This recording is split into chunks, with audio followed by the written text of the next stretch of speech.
Assalamualaikum warahmatullahi wabarakatuh. Perkenalkan, nama saya Arya Firman Eka Putra, NRP 23/2024-051. Pada kesempatan kali ini, saya akan mempresentasikan hasil review artikel jurnal yang berjudul Klasifikasi Habitat Perairan Dangkal menggunakan logika Fuzzy dan maksimum likelihood pada citra satelit multispektral.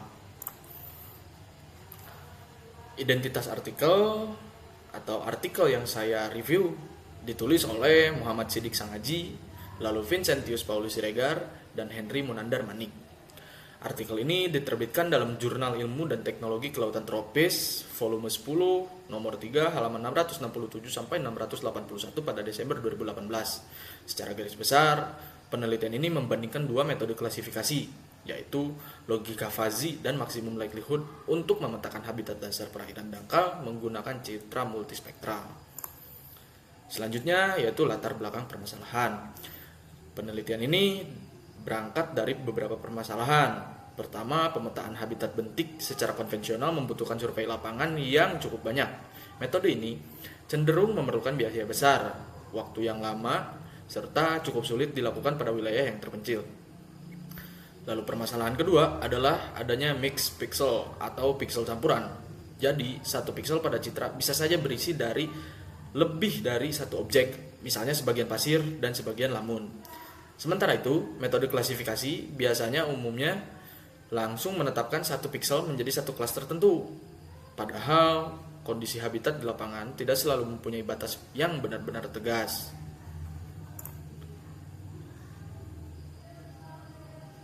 Selanjutnya, yaitu urgensi dan solusi.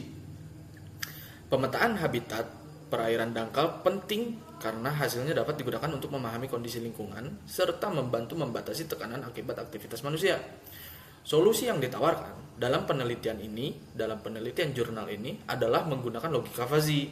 Logika Fuzzy memungkinkan satu pixel memiliki derajat keanggotaan pada lebih dari satu kelas. Contohnya, satu pixel tidak harus langsung ditetapkan 100% sebagai pasir. Pixel tersebut bisa saja mempunyai karakteristik pasir sekaligus lamun.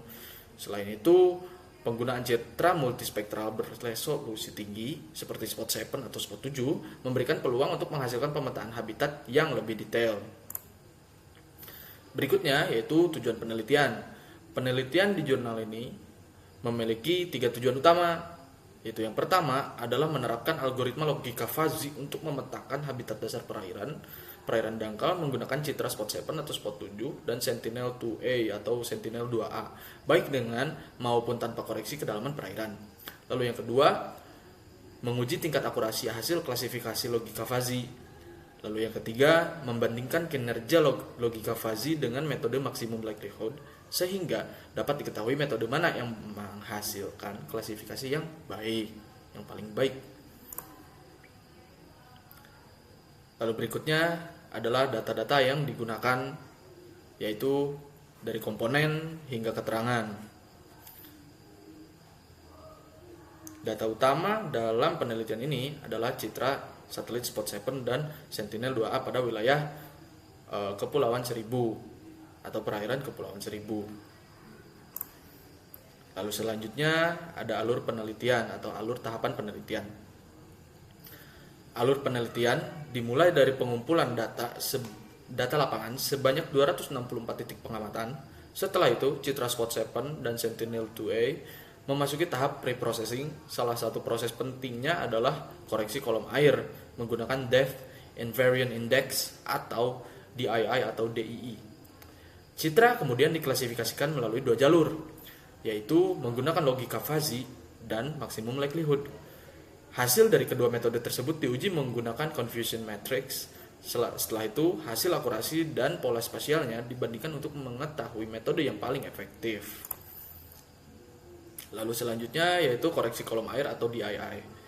Tujuannya yaitu sebelum dilakukan klasifikasi, citra dikoreksi menggunakan metode Depth Invariant Index. Tujuannya adalah mengurangi pengaruh kedalaman air terhadap nilai spektral citra. Hal ini penting karena semakin dalam perairannya, semakin banyak energi cahaya yang diserap oleh kolom air. Metode ini menggunakan algoritma Lizenga dengan memanfaatkan band biru dan band hijau. Kedua band tersebut dipilih karena memiliki kemampuan penetrasi air yang lebih baik dibandingkan band merah. Nilai koefisien atenuasi yang diperoleh adalah 0,7988 untuk Spot 7 dan 1,2222 untuk Sentinel 2A. Setelah koreksi ini, karakteristik substrat dasar diharapkan dapat terbaca dengan lebih jelas. Lalu selanjutnya yaitu klasifikasi logika fuzzy. Klasifikasi logika fuzzy dilakukan melalui 3 tahapan utama. Tahap pertama adalah fuzzifikasi. Pada tahap ini nilai piksel diubah menjadi derajat keanggotaan menggunakan fungsi berbentuk bell shape. Nilai rata-rata dan standar deviasi dari training area digunakan sebagai parameter. Lalu tahap kedua adalah penerapan aturan if then menggunakan inferensi Mamdani. Sesederhananya, sistem menentukan seberapa kuat karakteristik suatu piksel menyerupai masing-masing kelas. Lalu selanjutnya, yaitu tahap terakhir adalah defusifikasi menggunakan metode center of gravity. Tahap ini mengubah hasil fuzzy menjadi kelas akhir yang dapat ditampilkan pada peta. Hasil akhirnya terdiri atas 6 kelas, yaitu karang, pasir, rubble, lamun, pasir campur lamun, serta pasir campur karang. Selanjutnya yaitu maximum likelihood.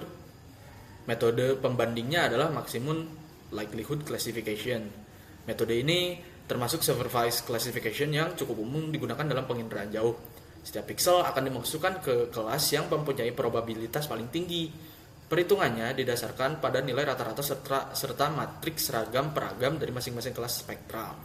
Metode ini mengasumsikan bahwa data pada setiap kelas memiliki distribusi normal. Berbeda dengan logika fuzzy, maximum likelihood pada akhirnya tetap menetapkan satu piksel ke dalam satu kelas tertentu. Lalu berikutnya yaitu uji akurasi.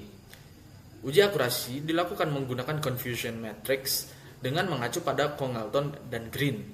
Terdapat 3 metrik utama yang dihitung, yaitu pertama overall akurasi, yaitu presentasi seluruh sampel yang berhasil diklasifikasikan dengan benar. Lalu yang kedua ada procedure accuracy yang menunjukkan seberapa baik objek referensi berhasil dipetakan ke kelas yang sesuai. Lalu yang ketiga ada user accuracy yang menunjukkan tingkat keandalan kelas pada peta ketika digunakan oleh pengguna. Dalam penelitian ini, koefisien kappa tidak dilaporkan. Jadi evaluasi akurasinya hanya berfokus pada ketiga metrik tersebut. Selanjutnya yaitu hasil logika fuzzy. Pada slide ini ditampilkan hasil klasifikasi menggunakan logika fuzzy. Warna hijau menunjukkan karang, coklat menunjukkan pasir, cyan menunjukkan rubble, ungu menunjukkan lamun, merah menunjukkan pasir lamun, dan kuning menunjukkan pasir campur karang. Secara visual, penggunaan DII atau DII menghasilkan distribusi kelas yang lebih spesifik dan lebih mudah dibedakan secara spasial. Hasil dari Spot 7 juga terlihat lebih detail dibandingkan Sentinel 2A. Hal ini berkaitan dengan resolusi spasial Spot 7 yang lebih tinggi, sehingga objek berukuran kecil lebih mudah teridentifikasi. Lalu untuk slide selanjutnya, yaitu adalah hasil klasifikasi menggunakan maximum likelihood. Jika dibandingkan secara visual dengan logika fuzzy, distribusi kelas pada metode ini terlihat lebih kasar dan beberapa batas kelasnya kurang terdefinisi. Walaupun begitu, penggunaan DII tetap memberikan perbaikan pada hasil klasifikasi, baik pada citra Spot 7 maupun Sentinel 2A. Artinya, koreksi kolom air memiliki pengaruh penting, bukan hanya pada logika fuzzy saja, tetapi juga pada metode maximum likelihood. Lalu selanjutnya yaitu evaluasi akurasi. Berdasarkan tabel evaluasi akurasi, terdapat pola yang cukup konsisten. Pertama, logika fuzzy menghasilkan akurasi yang lebih tinggi dibanding maksimum likelihood pada seluruh skenario pengujian. Lalu yang kedua, citra yang telah dikoreksi menggunakan DII menghasilkan akurasi lebih tinggi dibandingkan citra tanpa DII. Hasil terbaik diperoleh dari kombinasi citra Spot 7, logika fuzzy, dan koreksi DII dengan overall akurasi sebesar 76,4%. Hasil ini menunjukkan bahwa resolusi citra, metode preprocessing, dan algoritma klasifikasi sama-sama mempengaruhi tingkat akurasi. Lalu selanjutnya yaitu adalah kelebihan dan kelemahan dalam penelitian atau jurnal penelitian ini. Menurut analisis saya, penelitian ini memiliki beberapa kelebihan. Penelitian menguji 8 skenario yang berasal dari kombinasi dua algoritma, dua jenis citra, serta dua jenis atau dua kondisi preprocessing. Jadi pengaruh masing-masing variabel dapat dibandingkan dengan cukup jelas. Pengguna kelas campuran juga cukup realistis karena kondisi habitat perairan dangkal memang bersifat heterogen. Selain itu, penggunaan 264 titik lapangan memberikan dasar validasi yang cukup memadai. Namun, penelitian ini juga memiliki kelemahan. Koefisien kappa tidak dilaporkan, terdapat perbedaan waktu antara akuisisi citra dan survei lapangan, serta tidak tersedia informasi luas untuk setiap kelas habitat. Lokasi penelitian juga terbatas pada perairan yang relatif jernih. Karena itu, penerapannya pada wilayah dengan tingkat kekeruhan tinggi masih perlu diteliti lebih lanjut.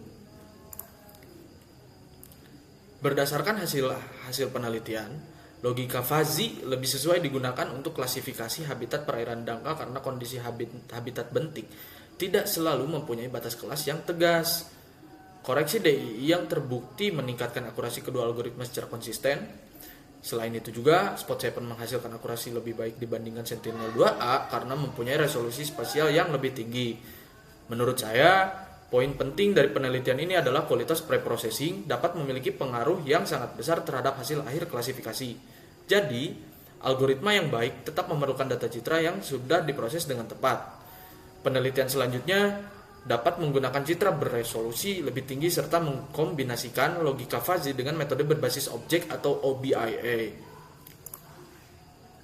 Sumber utama dalam review ini adalah artikel Sangaji, Siregar, dan Manik tahun 2018 serta buku Congleton dan Green pada tahun 2009 sebagai acuan dalam penilaian akurasi citra penginderaan jauh.